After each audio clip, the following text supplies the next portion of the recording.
In all industries and professional circles, there is the necessary skill of being able to talk about who you are, what you do, and why that matters, both why your work itself matters and also why your approach to that work matters. My name is Steve Keating, and I'm the Associate Director for Speaking at the Writing and Speaking Studio. And today I'd like to talk you through the development of this skill, which is often referred to as being able to give your elevator pitch. So again, an elevator pitch is a brief interpersonal pitch or presentation that is used to outline who you are, what you do professionally, and why any of that matters. When I say interpersonal pitch, what I mean is that this pitch is given in conversation rather than from behind a podium or in some other formal way that you might think of when you hear the word speech. It's often given during networking scenarios. But when we hear that word networking, something generally comes to mind too, which is very hyper-professional settings like an industry event, an academic conference, or even a job interview. And although the elevator pitch certainly has a place in those environments, it's also something that can be used more regularly, just on a day-to-day basis, especially at a school like FIT. At FIT, a lot of your professors and peers, maybe even you, are already active within the industry that you're working to get into. And for that reason, it's really important to be able to talk to the people around you, outlining who you are and what you do and why that matters, outlining basically your vision for something is essential for being able to connect and hopefully collaborate with your peers. Let's think of the elevator pitch as a bit of a verbal business card. You're not giving all of the information about yourself because, first of all, that's impossible. Second of all, it's not all relevant. You're just giving enough in the moment to hopefully inspire some further communication at a later point. This is hard to do, though. It's hard to talk about yourself, and it's probably even harder to talk about yourself in a professional way. And for that reason, we need to have a plan. We need to prepare. And in this video, that's what we're going to do. We're going to first figure out where we are with this process, where we are in this ability.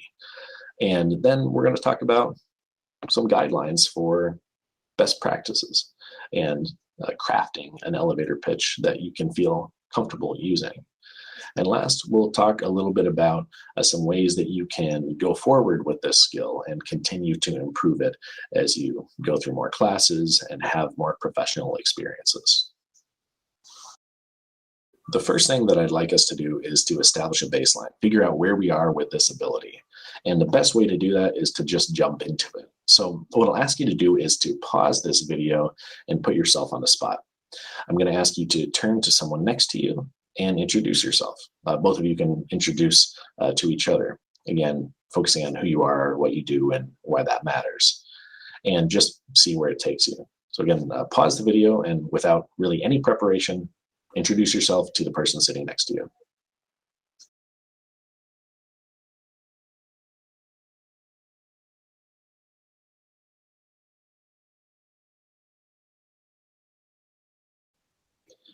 All right, now that you've given your first elevator pitch, I'll ask, how did it feel? Very likely it felt a bit awkward, but that's okay. This is a very important first step of figuring out how to develop your own elevator pitch. I'm going to ask you to pause the video again in a moment, but I'm going to first give you some questions to ask yourself. First of all, what came easily to you? What did you feel you did well? And don't brush past this question. Really take some time to think about it, because oftentimes people just go straight to the correction. What do I need to do better? Focus on what you do well here, because you're going to be able to expand on that, build on that, maintain that. You can first review yourself, but also you're free to ask the partner that you had what they took away, what stood out to them. Second, you can ask yourself what you feel you need to do better. Do you feel like you said enough? Do you feel like you said what you wanted to say? Did you find yourself trailing off or going into tangents that you didn't intend to? And then think about it strategically too. Do you think you've given an effective pitch for yourself? Do you think the person you're talking to or talk to now knows enough about you and the work you do to make a judgment call, for example, about whether or not they want to follow up with you or offer you a position or even invite you for an interview. Take some time to talk. Really take as much as you like and write down your thoughts here. Even give yourself a list of points for things that you're doing well and points for things that you'd like to improve. And then once you're done with that conversation, you can play the video again, and I'll talk with you about some best practices, or at least some considerations to keep in mind for an effective elevator pitch as you're working to revise and strengthen your points.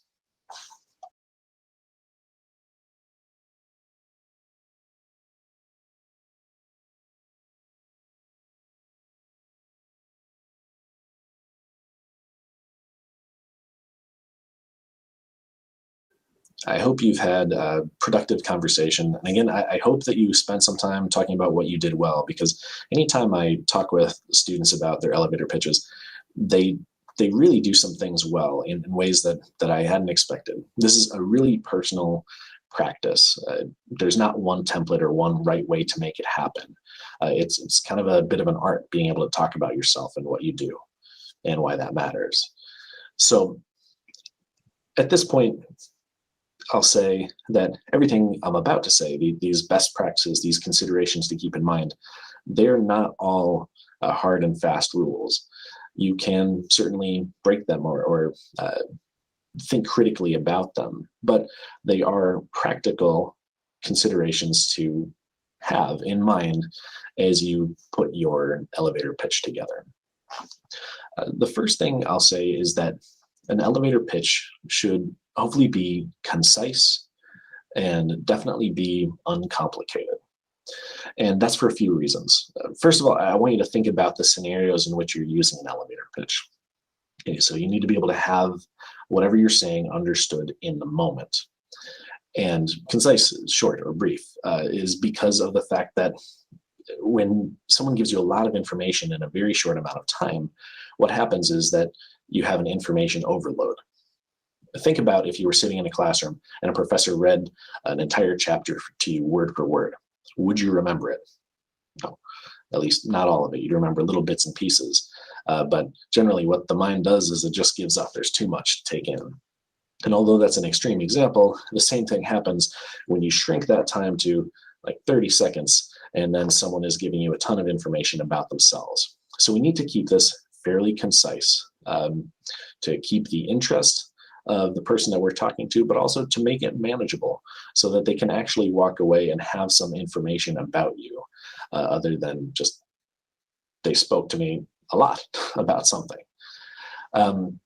Uncomplicated for some of the same reasons. We want the person that we're talking to be able to hold on to bits of information about us. If it is overly complicated or abstract, then it's going to be difficult for that person in that short amount of time to walk away knowing you. So concise and uncomplicated. There is not a rule for how long an elevator pitch should be. Different resources may disagree, but I would say aiming for about 30 seconds is probably ideal. And that probably sounds like a very short amount of time, and it is. But if you think about it in conversation with somebody, just as you're passing by them, as you run into them, it's actually a fairly significant amount of time. Another reason is that you can't tell them everything in the moment, so you really shouldn't try. Concise and uncomplicated. They don't need to know everything about us. They don't need to know every class that we've taken or every project that we're starting on. They need to know the essentials. I often ask myself, what does this individual need to know in order to want to continue conversation with me? That's going to depend on who it is and what my agenda is for that moment. But that's an important question to ask yourself. We can't cover everything, so what do we want to cover? Last, I think you want to hook them by telling them just enough. Again, this is an opportunity to inspire more communication. So as opposed to again, trying to cover everything or sum everything up or put everything into a small box, tell them something that's going to interest them to the point that they're going to want to have more communication with you in the future. That is the goal of the elevator pitch, is to foster more communication, whether it's an email connection or an interview or something else. In addition to your elevator pitch being concise and uncomplicated, I think it should be personal and unique.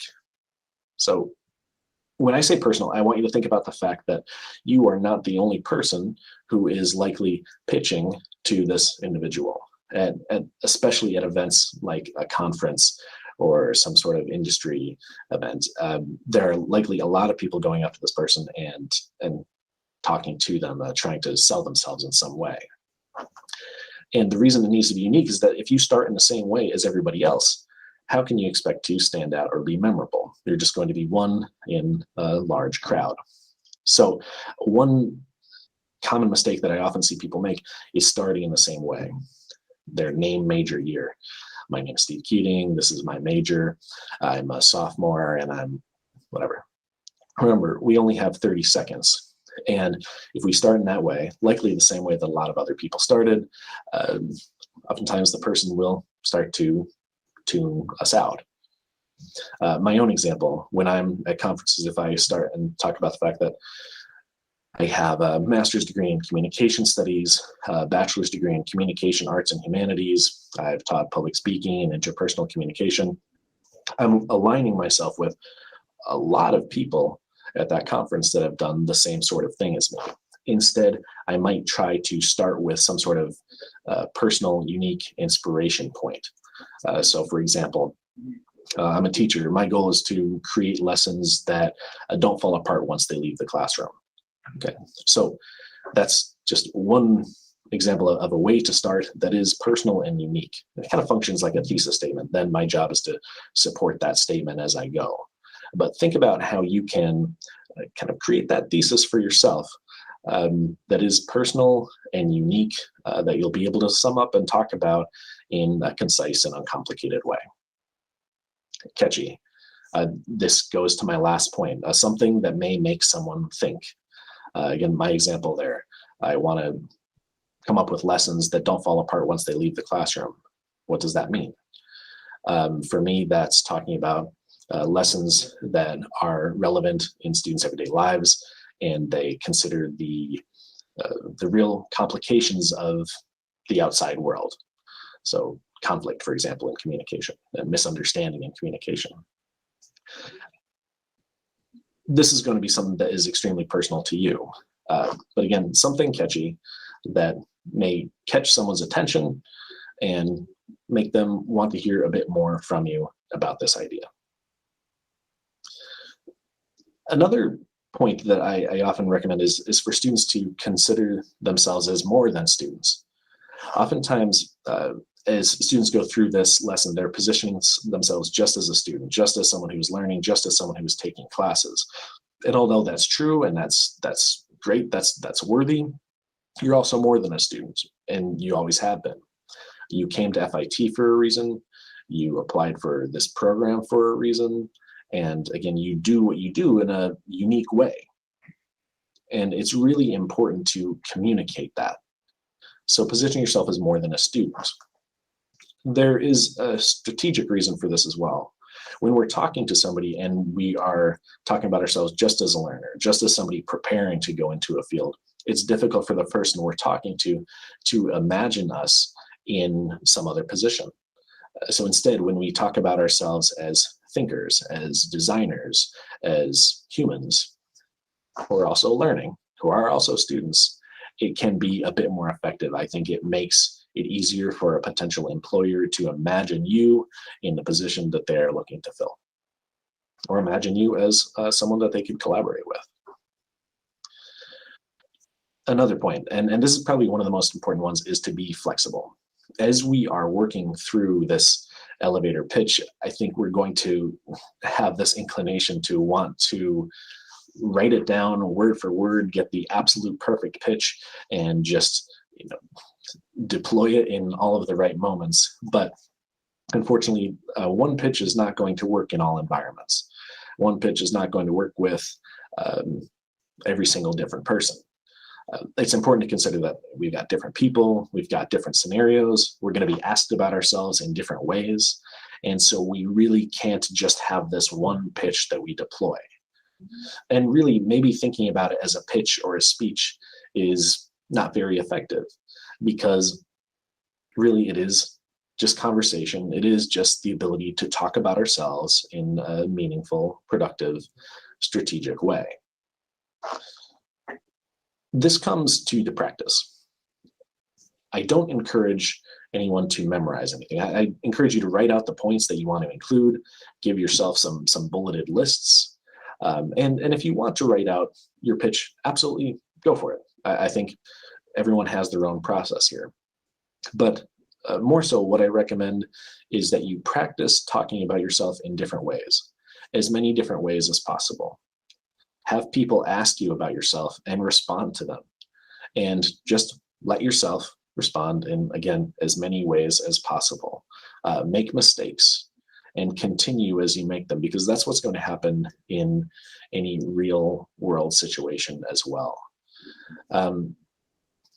This is a hard thing to do. We tend to want to solidify something, and you can do that too. You can create a few versions of your elevator pitch that you'd like to use in different settings. If you know the event that you're going to, you can prepare a particular pitch for that environment. But really, the best lesson for you to take away here is to be able to talk about yourself in as many different ways as possible, in ways that you feel confident and happy with once you walk away from the individual that you're trying to connect with. So those are just a few of my suggestions for what you can keep in mind as you are building your elevator pitch. There are certainly other resources out there. They are often very helpful. But what I think is most important to keep in mind is the core utility of an elevator pitch. And that is to communicate who you are, what you do, and why that matters. And you can do that in many, many different ways that feel personal and really, truly reflect you. I think my last takeaway for you today is that your elevator pitch should never be done. After every class that you take, after every semester ends, after every major project that you have, after every moment in which you start to think about your work a little bit differently, I encourage you to revisit your elevator pitch and revise as necessary. This pitch should develop just as you are in your professional self and in your professional world. So keep all of these things in mind, but also be creative and make up some rules for yourself. The elevator pitch is a powerful tool to use in all networking scenarios, personal and professional. Thank you.